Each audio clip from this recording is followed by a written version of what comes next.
సిపిబిఎస్ ఈ విద్యా సంవత్సరం నుంచి సెమిస్టర్ విధానం అమల్లోకి తెచ్చింది. ఏడాదికి 2 సార్లు పరీక్షలు నిర్వహిస్తుంది. అందులో ఏది ఎక్కువ మార్కులు వస్తే వాటిని పరిగణలోకి తీసుకుంటారు. సిబిఎస్ ఈ సిలబస్ ఆధారంగానే రాష్ట్రాలు సిలబస్ రూపొందిస్తున్నాయి.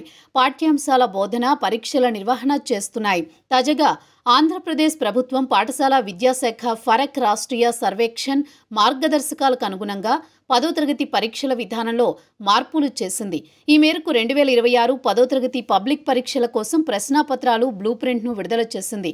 ఈ కొత్త బ్లూ ప్రింట్ విద్యార్థుల సృజనాత్మక ఆలోచన, విశ్లేషణాత్మక నైపుణ్యాలను పరీక్షించేలా రూపొందించబడింది.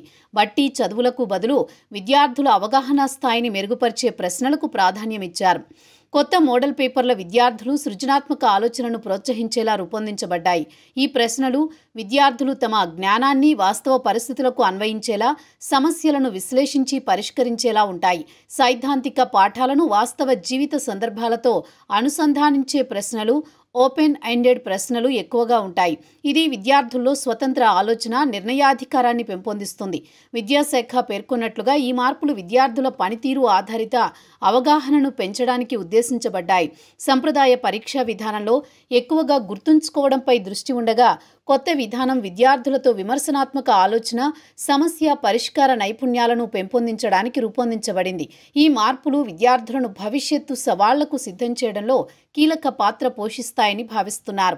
ఈ కొత్త విధానం ఉపాధ్యాయులు, విద్యార్థులకు కొత్త సవాళ్లను తెచ్చిపెడుతుంది. ఉపాధ్యాయులు తమ బోధనా పద్ధతులను సృజనాత్మక ప్రశ్నలకు అనుగుణంగా మార్చుకోవాలి.